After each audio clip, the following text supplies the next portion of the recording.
sekarang gini aja, kita susun aja. Kira-kira apa aja sih yang merupakan hak suami yang akhirnya menjadi kewajiban istri. Ya. Supaya dia lebih sistematis. Yang pertama itu memang ketaatan dan mencari ridho. Itu kewajiban pertama suami, istri yang merupakan hak suami. Jadi kita ini sebagai suami bisa kita minta dan tuntut itu. Karena itu hak dalam melalui wahyu. Kecuali dalam maksiat itu Ustaz ya. Ya, itu nanti ada pengecualian. Tapi ketaatan dan mencari ridho ini nomor satu kewajibannya. Sebelum yang lain-lain. Sebelum biologis tadi, sebelum semuanya. Karena Nabi SAW sudah mengatakan dalam hadis yang sahih, "Lau kuntu amiran ahadan yasjuda li ghairillah la amartu al-mar'ata tasjudu li zawjiha." Atau kama qala Nabi SAW. Kalau seandainya boleh aku perintahkan seseorang sujud kepada selain Allah, aku akan suruh istri sujud kepada suaminya.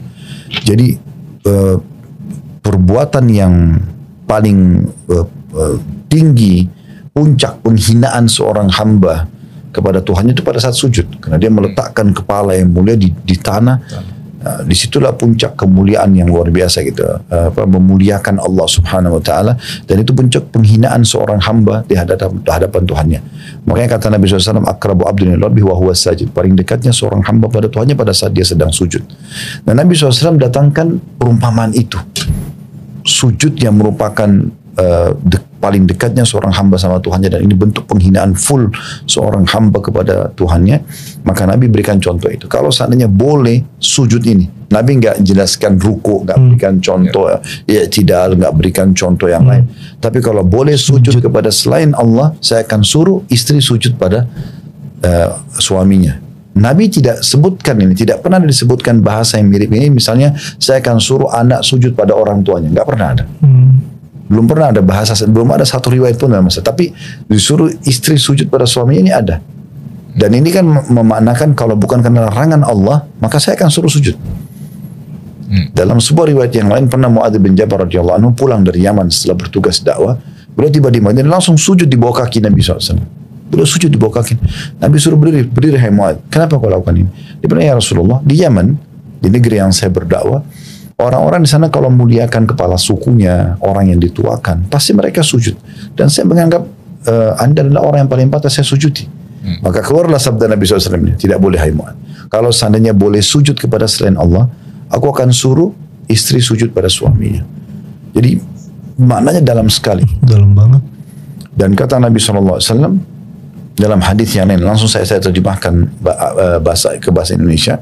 Kata Nabi SAW, tidak ada seorang istri yang menyakiti atau membuat suaminya murka, marah, sakit hati misalnya, kecuali yang di langit Allah langsung terlibat murka pada wanita tersebut sampai dia buat suaminya ridho.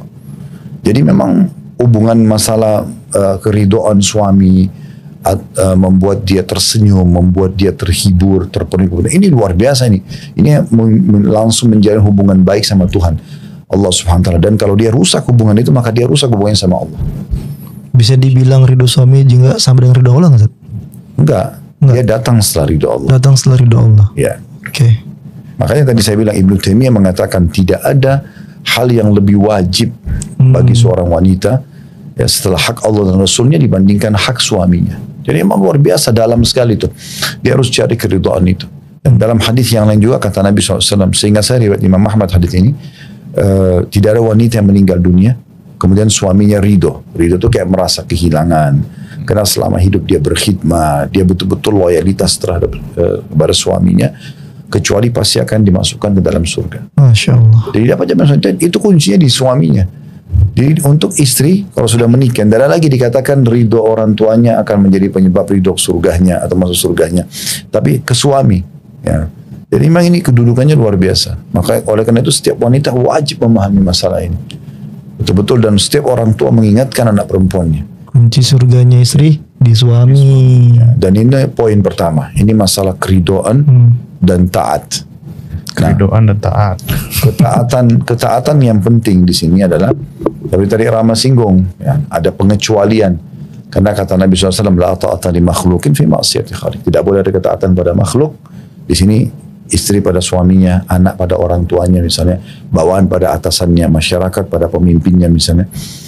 Tidak ada ketaatan kepada makhluk yang berbuat maksiat pada Sang Pencipta. Dalam riwayat lain, la ta'ata illa fi ma'ruf. Tidak ada ketaatan kecuali pada hal yang dibolehkan.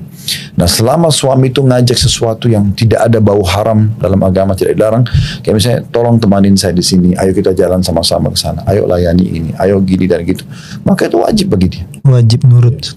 Jadi memang ini mencari keridhaan. Dan di sini memang sang istri harusnya memahami ini perintah Allah dan Rasulnya. Dia tidak ada lagi suaminya, tapi dia lihat perintah Allah dan Rasulnya. Banyak kan dalam agama itu, kayak kita bangun sholat malam, kayak kita pergi berjihad, itu kan semua butuh pengorbanan yang besar. Kalau kita faham itu adalah perintah Allah dan Rasul dan kita kejar keutamaannya, maka akan mudah untuk dikerjakan. Ini poin pertama, itu kan yang merupakan kewajiban istri, kewajiban istri yang merupakan hak suami. Kemudian yang kedua, ini masalah tadi, masalah biologis itu. Jadi setelah keridhaan itu adalah masalah biologis. Jadi kita ini laki-laki memang Allah karunia sperma itu ada kandungan zat panas, ada api yang memang dia itu panas. Dia kalau tidak terlampiaskan kuasa Allah sebentar, karena kan di situ bibit manusia. Jadi dia harus dituangkan supaya akhirnya manusia itu ada regenerasi kan. Nah, sekarang kalau supaya itu mau dituangkan, Allah berikan kita syahwat, Allah berikan kita rasa suka dan segala macam, sehingga mau dituangkan. Kalau tidak kan mungkin kita tidak akan mau berpikir itu. Nah, kalau dia tidak dituangkan justru biasanya lebih banyak mendatangkan emosi.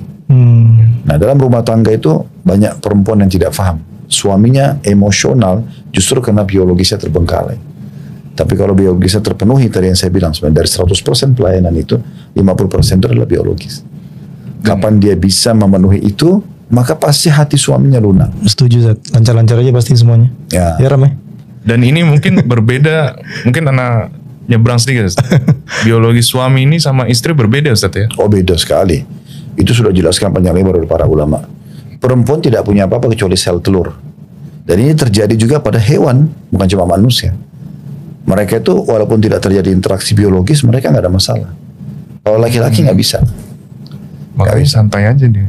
Main handphone pulang kerja gitu tadi. Ya. Kita yang gemeter. Iya. Dan memang terlalu banyak hadis berhubungan dengan masalah itu. Terlalu banyak.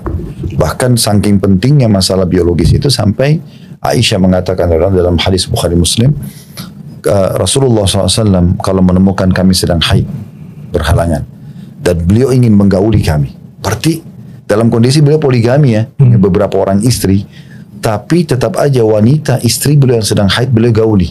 Jadi saking luar biasanya pengaruh sperma itu kan, sampai tetap ada kebutuhan walaupun istri itu sedang haid. Jadi kata Aisyah menggambarkan, kami kalau sedang berhalangan atau sedang haid dan Rasulullah SAW ingin menggauli kami, maka beliau menyuruh kami mengencangkan kain di tempat keluar darah, kemudian beliau menggauli kami. Karena istimta atau menikmati istri itu dibolehkan dalam keadaan apapun, gitu kan? Dalam dengan gaya apapun kalau bahasa kita, kecuali dua hal yang dilarang: meletakkan kemaluan di kemaluan pada saat haid atau nifas, dan memasukkan kemaluan laki-laki ke dubur wanita. Selain daripada ini tidak ada masalah. Contoh misalnya onani haram kalau laki-laki kerjakan sendiri, tapi di saat istri yang lakukan tidak haram. Misal contoh, jadi dia bisa istimta, dia bisa menikmati itu. Jadi saking besarnya pengaruh sperma sampai seperti itu. Dan Nabi SAW pernah mengingatkan juga para sahabat. Satu waktu Nabi SAW lagi jalan dengan para sahabat, tiba-tiba beliau mampir di rumahnya, lalu kemudian beliau biologis. Dan beliau keluar dalam kondisi sudah mandi. Dan para sahabat faham kalau Nabi SAW baru saja melakukan hubungan biologis. Dan beliau mengatakan, ketahuilah bila seseorang di antara kalian merasa terganggu dengan wanita di luar rumahnya, saya yang bukan halal buat dia, kembalilah ke istrinya karena istrinya memiliki apa yang dimilikinya. Ini yang bahaya nih, pulang kerja ketemu lawan jenis, satu kereta gitu kan, pulang istri nolak, itu yang bahaya Ustaz. Nah itu poin berbahaya sekali. Makanya sang istri itu dia harus betul-betul pintar memanage waktu. Jadi kalau suami sudah mau pulang, dia udah anak ini sudah aman. Nah ini masalah handphone ini memang tidak boleh disentuh lagi. Memang dia ini kesibukan dengan medsos, dengan handphone ini membuat dia melupakan kewajiban dia. Jadi anak-anak itu sudah selesai makannya, sudah mandi. Kalau perlu suami mungkin pulang sudah diistirahatkan gitu kan. Jadi memang dia punya waktu dengan suaminya. Nah itu harus dilakukan memang. Jadi yang pertama itu adalah ketaatan, taat dan keridhaan. Yang kedua masalah biologis. Nah yang ketiga ini berhubungan dengan masalah izin. Ini hak suami nih, kewajiban istri. Jadi setiap istri kalau mau keluar atau mau aktivitas apapun itu izin sama suaminya. Terutama kalau keluar rumah atau memasukkan orang dalam rumah. Nah begitu dalam hadis disebutkan. Jadi kata Nabi SAW, makna hadisnya kalau seorang wanita keluar dari rumah tanpa izin suaminya, maka dilaknat sampai dia kembali. Kalau dalam riwayat lain, dan termasuk hak kalian dari istri kalian adalah mereka tidak boleh memasukkan siapapun ke dalam rumah kalian yang kalian tidak sukai. Nah berarti memang minta izin keluar dan juga memasukkan orang ke dalam rumah. Bahkan termasuk penyempurnaan adab dalam masalah hak yang ketiga ini, yaitu si istri tidak mengelola harta atau apapun keputusan dia kecuali dia libatkan suaminya. Bagaimana pendapat kamu begini? Kalau saya begini seperti apa? Gitu ya. Betul dia melibatkan suaminya. Itu dalam kata Nabi SAW ya. Waktu ditanya, ayun nisa'i khair. Wanita mana yang paling baik ya Rasulullah? Kata Nabi SAW, idza ra'aita tasurruk. Kalau kau lihat kepadanya kau akan senang. Wa idza amartaha tuti'uk. Kalau dia engkau perintahkan dia patuh.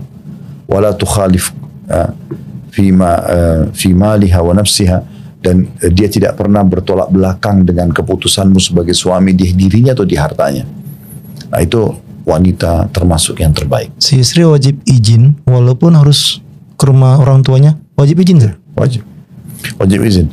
Nah makanya saya juga sering sampaikan supaya para suami itu memudahkan, supaya jangan bermasalah di sini. Bilang aja setiap kali kalau mau izin, kalau mau keluar izin ya, walaupun saya belum balas, yang penting sudah ketik WA misalnya.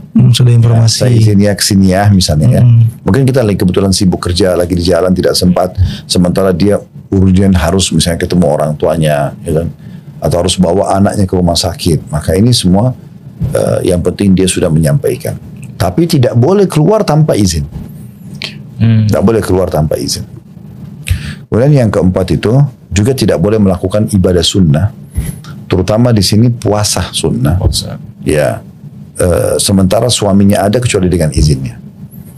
Jadi kayak misalnya hari Senin, si istri ini biasa puasa Senin, tapi karena suaminya lagi cuti di rumah hari Senin, dia harus izin dulu tuh. Saya misalnya hari Ahad nih, saya besok hari Senin mau puasa, kan kebetulan kamu cuti. Kira-kira bisa nggak saya puasa? Nah kalau dia bilang tidak ya enggak. Atau kalaupun dia puasa misalnya diizinkan dan tiba-tiba suami minta dilayanin biologisnya, makan sama-sama, dia harus batalin.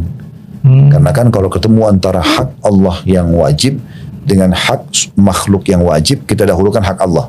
Kayak contoh misalnya kita lagi sholat fardu, kemudian anak lagi sholat fardu atau istri sholat fardu. Si anak dipanggil oleh orang tuanya, ada hak wajib kan menjawab hak wajibnya makhluk ya.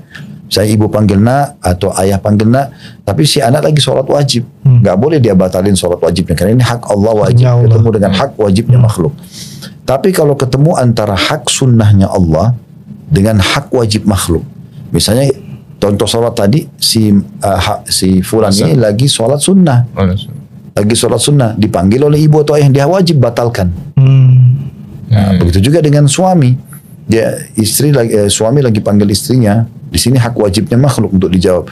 Tapi dia lagi sholat sunnah, dia batalin. Nah, begitu juga dengan kalau dia lagi puasa sunnah. Misalnya kalau suami yang minta dilain segala macam ya dia harus batalkan. Masya Allah. Nah ini kurang lebih merupakan hak 4 poin yang merupakan saya simpulkan hak suami yang merupakan kewajiban istri. Jadi ada 4 Ron. Coba diulang. A. Taat dan ridho. B. Biologis. C. Apa tadi? Izin. Yang D. Yang keempat tadi masalah apa tadi? Ibadah sunnah. Ibadah sunnah. Puasa sunnah harus. Jadi hak sunnahnya Allah itu kalau ketemu hak wajibnya manusia, kalah sama wajibnya manusia.